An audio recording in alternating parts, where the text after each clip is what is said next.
सुबह के 3 बज रहे हैं। हम लोग इस वक्त आ चुके हैं गोरखपुर जंक्शन रेलवे स्टेशन के प्लेटफॉर्म नंबर 6 पे।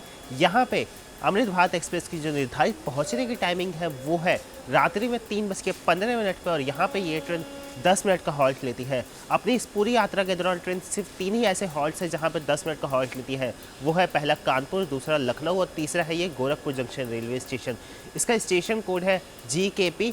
वन ऑफ द लार्जेस्ट ये जंक्शन रेलवे स्टेशन है हमारे इंडियन रेलवे का, और जो नॉर्दर्न ईस्टर्न रेलवे है उसका ये डिविजनल हेडक्वार्टर भी है। गोरखपुर की अगर बात की जाए ना तो पूर्वांचल का वन ऑफ द लार्जेस्ट शहर है, लेकिन पहले ये शहर ना सिर्फ जाना जाता था अपने माइग्रेंट लेबर्स के लिए। मतलब यहाँ और आसपास के रीजन से ना बहुत सारे माइग्रेंट लेबर्स देश भर के कोने में जाया करते थे, लेकिन 2017 से ये जाना जाने लगा है योगी बाबा जी के लिए, जो कि 2017 से करंट चीफ मिनिस्टर है हमारे उत्तर प्रदेश के। गोरखपुर आए और गोरखनाथ जी का जिक्र न करें, भला ऐसा कैसे हो सकता है। अगर जर्नी एक्सपीरियंस की अब तक बात की जाए तो दिल्ली से हम लोग 2 बजे निकले थे और यहाँ भाई प्रॉपर 3 बजे आए हैं। मतलब 13 घंटे में हम लोग आ गए, विच इज़ फाइन, क्योंकि इस रूट में चलने वाली सबसे बेस्ट ट्रेन भी 12.5 से 12 घंटे लेती है। बाकी एक चीज़ मैंने ये नोट की है, ऑल्थो इसका टाइम टेबल काफ़ी स्लो है, बट इसको प्रायोरिटी अभी तक काफ़ी कमाल की मिली है। आधे घंटे का एक अच्छा खासा हॉल्ट लेने के बाद फाइनली अपनी ट्रेन निकल चुकी है गोरखपुर जंक्शन रेलवे स्टेशन से।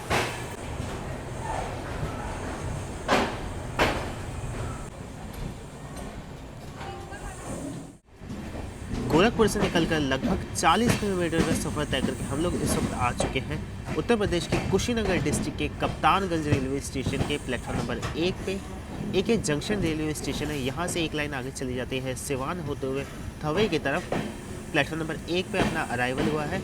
अमृत भारत एक्सप्रेस की यहाँ पर निर्धारित पहुँचने की टाइमिंग है सुबह 4:10 पे, और यहाँ पर ये ट्रेन मात्र 2 मिनट का हॉल्ट लेती है। कुशीनगर ना बुद्धिज़्म में काफ़ी एक प्रोमिनेंट प्लेस है। कहा यह जाता है कि महात्मा जो बुद्ध थे उन्होंने जो अपनी आखिरी सांस ली थी इस धरती लोक पे, वो यहीं कुशीनगर में ही ली थी। लगभग गोंडा के बाद से इस ट्रेन में लोगों का चढ़ने का सिलसिला ख़त्म हो जाता है और उतरने का सिलसिला शुरू हो जाता है। यहाँ देखिए गोंडा में कई सारे लोग उतरे, बस्ती में उतरे। कप्तानगंज जंक्शन रेलवे स्टेशन में देखिए इस ट्रेन से ठीक ठाक मेंटेनेंस डिबोर्ड हुआ है। अच्छा, लोकली ना एक कहावत बहुत ही ज़्यादा प्रसिद्ध है, वो ये है कि गोरखपुर बड़ा भाई तो कप्तानगंज छोटा भाई। One station one product, milk parlour, यहाँ देखिए वाटर वेंडिंग मशीन, काफ़ी नई चीज़ें यहाँ पे ऐड ऑन कर दी गई है।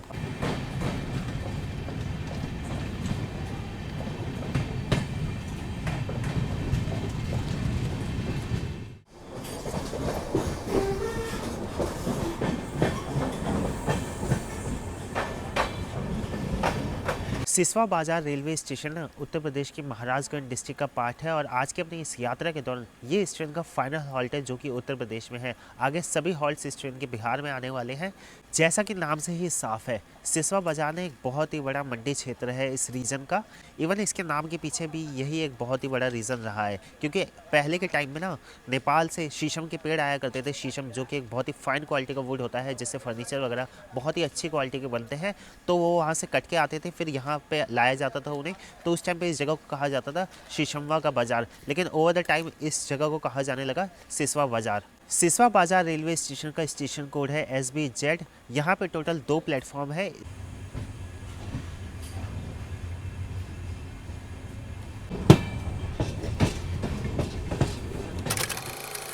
बगहा से 22 किलोमीटर पहले हमारी ट्रेन को लूप पे लगा दिया गया और यहाँ हमें ओवरटेक करेगी इस रूट की सबसे बेस्ट ट्रेन, मुजफ्फरपुर की और चंपारण की आन बान शान सप्त क्रांति सुपरफास्ट एक्सप्रेस।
लगभग इस रूट पे मैं 3-4 बार ट्रैवल कर चुका हूँ पिछले 2-3 साल में, लेकिन ये जो रोड की कंडीशन है ना, ये मैं देख रहा हूँ कि बद से बदतर ही होते जा रही है। पता है मज़े की बात क्या है, ये ना मेन रोड है जो कि कुशीनगर को बगहा से कनेक्ट करता है, बट अब इसकी हालत देखिए। उत्तर प्रदेश में तो एकदम बढ़िया से बन रखी है, बट यहाँ बिहार में जैसे ही देखिए एंट्री हुई है, अभी हालत देखिए।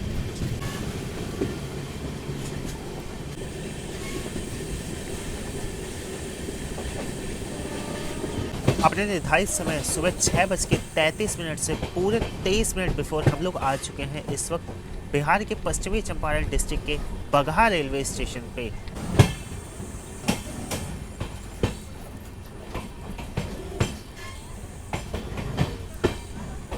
तकरीबन सुबह 5 बजे के करीब हमारी ट्रेन निकली थी सिसवा बाजार रेलवे स्टेशन से। उसके बाद ये ट्रेन आधे घंटे रुकी थी सप्त क्रांति के ओवरटेक के लिए। उसके बावजूद हम लोग सुबह 6:10 पे आ चुके हैं बगहा रेलवे स्टेशन पे। सिसवा बाजार से बगहा के तकरीबन 45 किलोमीटर के डिस्टेंस को कवर करने के लिए इस ट्रेन को 1.5 घंटे से भी ऊपर का वक्त दिया गया था। और एक चीज़ मैंने नोटिस की है अभी बगहा रेलवे स्टेशन तक कि जो सेक्शन पहले 70 से 100 किलोमीटर के बीच में चला करती थी जिस सेक्शन पे ट्रेन, वहाँ पे अब कॉन्स्टेंटली 110 किलोमीटर की रफ्तार से भागे जा रही है ट्रेन। इसलिए देखिए आधा घंटे ये ट्रेन सप्त क्रांति के ओवरटेक के लिए भी रुकी हुई थी, उसके बावजूद ये ट्रेन इतना बिफोर आ चुकी है बगहा रेलवे स्टेशन पे। और ये सब चीज़ें देख के ना भाई मुझे मतलब और भी ज़्यादा बुरा लग रहा है कि इस ट्रेन को भाई इजीली तकरीबन 1 से 1.5 घंटे तो आराम से स्पीड अप किया जा सकता था विद स्लैग भर के। बगहा या कहें ये जो पश्चिमी चंपारण का रीजन है ना, ये गन्ना उत्पादक के लिए बहुत ही इसका अच्छा सूटेबल क्लाइमेट है। बहुत ही ज़्यादा इधर गन्ना का उत्पादक होता है, तो यहाँ आपको ना शुगर मिल्स बहुत ही कॉमनली देखने को मिलेगी। इवन बगहा में ही एक बहुत ही फेमस बगहा शुगर मिल है। इसके अलावा यहाँ पे सशस्त्र सेना बल का कैंप भी है और आसपास बहुत ही सारी छोटी मोटी इंडस्ट्रीज़ है। और जितनी भी इंडस्ट्रीज़ है उसमें मैक्सिमम जो इंडस्ट्रीज़ है वो शुगर मिल्स वगैरह ही है। आज से पहले 3 बार मैंने इस रूट में ट्रैवल किया है, 2 बार मुजफ्फरपुर गरीब रथ एक्सप्रेस से और 1 बार सप्त क्रांति एक्सप्रेस से। और देख रहा हूँ कि धीरे धीरे काफ़ी ज़्यादा बदलाव आ चुका है। देखिए यहाँ नए प्लेटफॉर्म्स बन चुके हैं, नए ट्रैक्स बन चुके हैं। हालांकि अभी ये जो दोनों ट्रैक्स है ये यूज़ में नहीं है क्योंकि यहाँ देखिए इलेक्ट्रिफिकेशन इन ट्रैक्स का भी हुआ नहीं है।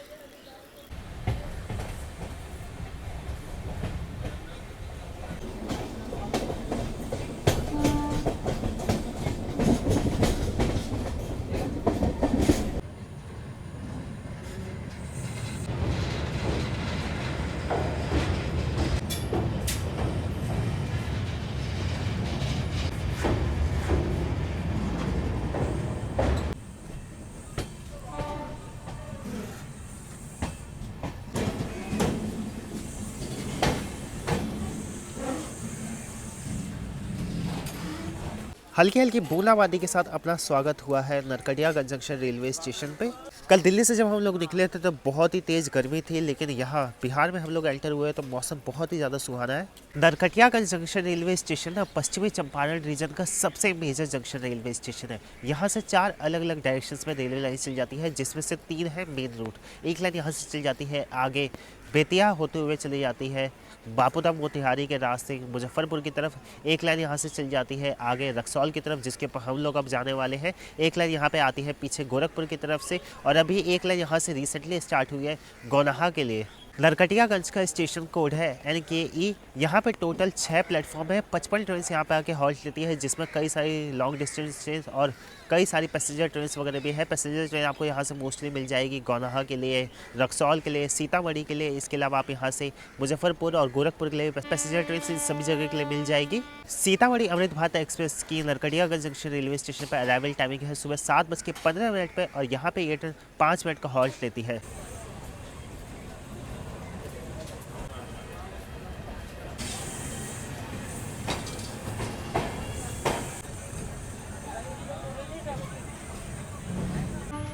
यहाँ सगौली मुजफ्फरपुर वाले ट्रैक्स अलग हो चुके हैं और हम लोग बढ़ चुके हैं रक्सौल की तरफ।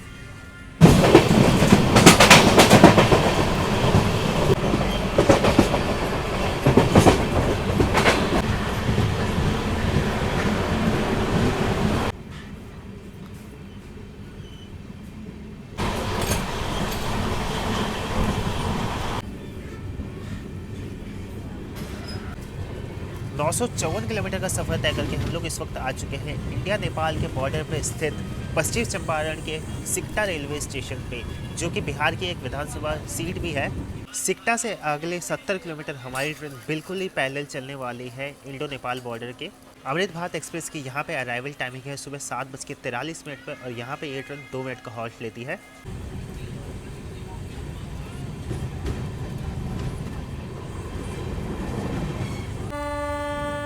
ये जो सामने आप ट्रैक आता हुआ देख रहे हैं ना, ये ट्रैक सीधा चले जाता है नेपाल की तरफ, हालांकि ज़्यादा अंदर तक नहीं जाता है, बस थोड़ी दूरी तक जाता है सिरसिया इनलैंड कंटेनर डिपो तक। प्लेटफॉर्म नंबर 1 पे लगी हुई है Raxaul Anand Vihar Satyagraha express. One of the slowest train है, बट जिस रीजन से ये चलती है ना, उस रीजन की ये लाइफ लाइन है। ट्रेन रक्सौल से चलकर गोरखपुर के रास्ते सीतापुर होते हुए दिल्ली की तरफ जाती है। Standing on platform number 1 and will leave 8 hours 40 minutes.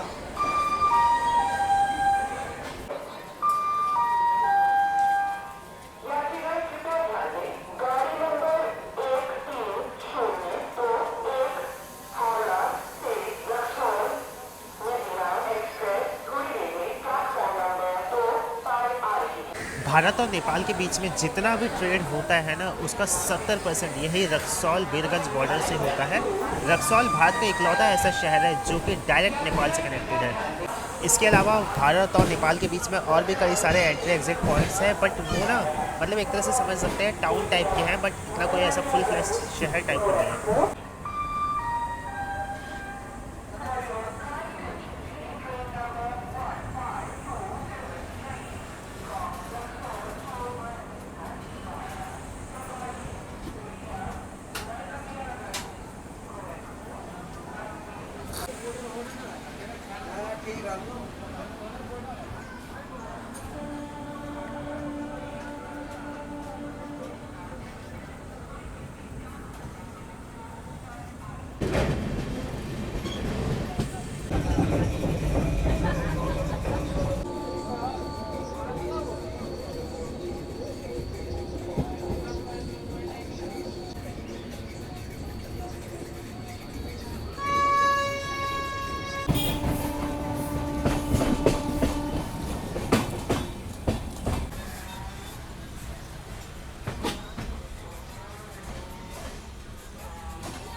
निर्धारित समय सुबह 10:45 से पूरे 15 मिनट बिफोर हम लोग आ चुके हैं सीतामढ़ी जंक्शन रेलवे स्टेशन के प्लेटफॉर्म नंबर 2 पे। सीतामढ़ी जंक्शन का स्टेशन कोड है SMI। इसे जंक्शन इसलिए कहा जाता है क्योंकि यहाँ से एक लाइन आगे चल जाती है दरभंगा के और एक लाइन यहाँ से आगे चल जाती है मुजफ्फरपुर की और एक लाइन जिसके पास हमारे यहाँ आती है रक्सौल की तरफ से। सीतामढ़ी अमृत भारत एक्सप्रेस का अगर मैं जर्नी एक्सपीरियंस अपना शेयर करूँ तो मतलब जर्नी एक्सपीरियंस काफ़ी सही था। मुझे एक्सपेक्टेशन नहीं थी कि इतना अच्छा एक्सपीरियंस इसमें रहने वाला है और इसी चीज़ के लिए भाई अमृत भारत एक्सप्रेस बनाई गई थी कि एटलीस्ट पैसेंजर्स को काफ़ी बेटर कंफर्टेबल रहे। मतलब भाई ट्रेन के अंदर जर्किंग काफ़ी कम 130 की रफ्तार पर भी ट्रेन चल रही थी तो पता नहीं लग रहा था, वरना आमतौर पर नॉर्मल स्लीपर कोचेस में बहुत ज़्यादा जर्किंग होती है। बाकी हाँ, थोड़ी सी दिक्कत ये थी इसमें कि कल भाई बहुत ही ज़्यादा गर्मी थी। मतलब इटावा तक तो मुझे ऐसा लग रहा था मैं जैसे किसी भट्टी के गोले के अंदर बैठा हूँ, इतनी ज़्यादा गर्मी लग रही थी। बट जैसे ही शाम हुई उसके बाद जैसे ही अगली सुबह हुई वेदर काफ़ी अच्छा था, बट यहाँ सीतामढ़ी में देख रहा हूँ हल्की हल्की गर्मी है। अपार्ट फ्रॉम ऑल दिस, जो मुझे इसका मेजर कंसर्न लगा इस पूरे जर्नी के दौरान, ये है कि भाई ट्रेन में खाने पीने की सर्विसेज मतलब बहुत ही ढीली है, हद से ज़्यादा ढीली है। रात में एक बार खाने पीने का आपसे ऑर्डर लेंगे, अगर अब उसमें आपको डिनर ऑर्डर देना है तो दे सकते हैं, वरना उसके बाद कोई आपसे आएगा नहीं। हाँ, चाय वगैरह आपको टाइम टू टाइम मिलेगी, सुबह 3 बजे से चाय बिकना स्टार्ट हो गई थी, लेकिन नाश्ता वगैरह इस ट्रेन में कुछ भी अवेलेबल नहीं था। पेंट्री कार ट्रेन में होने के बावजूद मतलब ना उसमें बनाया गया, ना ही कहीं से लोड वगैरह किया गया। मतलब किस काम के लिए पेंट्री कार है भाई। मैं पूरा भाई सीतामढ़ी तक आ गया, जो होता रहेगा कि अब शायद कुछ नाश्ता आएगा, अब कुछ नाश्ता आएगा। यहाँ 11 बज गए हैं, कुछ भी अब तक खाया पिया नहीं है मैंने अभी तो। फिलहाल देखिए मैं सीतामढ़ी जंक्शन रेलवे स्टेशन हूँ, और जो मेरी रिटर्न ट्रेन है वो है चंपारण सत्याग्रह एक्सप्रेस, जो कि रात को 9 बजे खुलेगी बापूधाम मोतिहारी रेलवे स्टेशन से, जो कि आई गेस यहाँ से 70-80 किलोमीटर की दूरी पे है। ऐसा है कुछ देखिए Sitamarhi junction railway station. 5 platform का रेलवे स्टेशन है, जिसमें देखिए 4 और 5 फ्रेट ने ऑक्यूपाई कर रखा है। 1, 2, 3 ही यूज़ होता है पैसेंजर ट्रेन के लिए। यहाँ सीतामढ़ी जंक्शन के प्लेटफॉर्म नंबर 1 पे देखिए आपको एक कॉमन वेटिंग रूम मिल जाएगा। ये sleeper class, general class, AC passenger सभी के लिए है। चार्जिंग सॉकेट्स वगैरह आपको इधर मिल जाएंगे। वेटिंग रूम भी नहीं कहेंगे, मतलब एक तरह से हॉल है बस, जिससे जहाँ जगह मिल जाए वहाँ बैठ जाए। सीतामढ़ी जंक्शन पे रिटायरिंग रूम, डोरमेट्री वगैरह कुछ भी नहीं है। यहाँ बाहर आप आएंगे देखिए आपको ऑटो मिल जाएंगे, प्राइवेट टैक्सीज मिल जाएंगे, जीप्स वगैरह मिल जाएंगी, जिससे आप जहाँ आपको जाना है जा सकते हैं। फिलहाल तो मैं एक चाय पीऊँगा, कुछ खाऊँगा, क्योंकि भूख काफ़ी ज़ोरों की लग रही है। उसके बाद सोचूंगा क्या करना है, क्योंकि बापूधाम मोतिहारी रेलवे स्टेशन तो जाना ही है। अब देखते हैं कैसे जाते हैं वहाँ। अच्छा, बिहार की एक और चीज़ बहुत बुरी है कि भाई यहाँ पे गवर्नमेंट बसेस का हाल जो है ना वो बहुत ही बेहाल है। तो ये है यहाँ का बाईपास बस स्टैंड। यहाँ पे सारी प्राइवेट बसेस मिलती हैं। पटना, मुजफ्फरपुर और मोतिहारी के लिए आपको फ्रीक्वेंटली बसेस मिलेगी। बाकी ऑल ओवर बिहार जाने के लिए आपको यहाँ से बसेस मिल जाएंगे। अगर आपको मोतिहारी की तरफ जाना है तो आपको इस तरफ जाना है। इवन दिल्ली के लिए भी आपको यहाँ से बसेस मिल जाएंगी। बाकी ये है कि बस स्टैंड के बाद आपको फ्रूट्स वगैरह की काफ़ी शॉप्स मिल जाएंगे, लेकिन खाने की एक भी ढंग की दुकान नहीं है। वो इतने गंदे से छोले भटूरे, मतलब छोले भटूरे क्या, वो एक्सटेंडेड पूरी का वर्जन है। अब भाई दिल्ली का हूँ मैं, बहुत अच्छे छोले भटूरे खाता हूँ, अपना टेस्ट बेकार नहीं कर सकता मैं। सुबह के 11:50 हो रहे हैं, 1:20 पे बस खुलेगी मोतिहारी के लिए। तकरीबन 1.5 घंटे का वक्त है। यहाँ मैं अपनी सीट पे आके बैठ चुका हूँ। पिज़्ज़ा मंगा लिया है मैंने, मेरे फेवरेट जिंगी पार्सल, और भाई ये डोमिनोज का चोको लावा केक। अगर आपने कभी ट्राई नहीं किया तो मैं आपसे रिकमेंड करूँगा कि इसे ट्राई कीजिए, बहुत टेस्टी होते हैं। साथ में गर्मी बहुत है तो पानी की बोतल के लिए दिया। यहाँ हम लोग निकल चुके हैं सीतामढ़ी से। 4-4.25 घंटे में हम लोग मोतिहारी हो जाएंगे। 80 किलोमीटर का यहाँ से डिस्टेंस है, और जो बस का किराया हमें पड़ा है सीतामढ़ी से मोतिहारी के लिए 80 किलोमीटर के डिस्टेंस के लिए वो 150 रुपये है। चलो प्राइवेट बस है तो इतना तो रेट लेंगे ही, मतलब आप समझ लीजिए ट्रेन का सेकंड एसी आता है इतने में। अगर आप दिल्ली से मोतिहारी ट्रैवल करेंगे ना, तो अगर आप सब क्रांति उस रूट की सबसे जो बेस्ट ट्रेन है उसका जो कॉस्ट है 1000 किलोमीटर के डिस्टेंस के लिए, वो आई गेस 2000 रुपीज़ के करीब है। यहाँ हम लोग एक नॉर्मल नॉन एसी बस के लिए भाई 2 रुपये किलोमीटर दे के जा रहे हैं। चलो लाइफ है, ये सब भी होता रहता है। बट सबसे ज़्यादा जो बेकार चीज़ है ना वो ये कि टाइम बहुत ज़्यादा लग रहा है, क्योंकि ये प्राइवेट बस है। तो जो रास्ते में गांव देहात बड़े बड़े आते हैं, कस्बे टाइप के, वहाँ पे कम से कम 10-15 मिनट रुकने वाली है। तो उम्मीद करता हूँ आज की ये जर्नी आप सभी को पसंद आई होगी। चैनल पर फर्स्ट टाइम आया तो सब्सक्राइब करके जरूर से आए। नीचे कमेंट करके बताएं कि अमृत भारत की ये जर्नी आपको कैसी लगी। जल्दी मिलते हैं किसी और जर्नी के साथ, तब तक आप सभी लोग ख्याल रखिए। जय हिंद आप सभी को।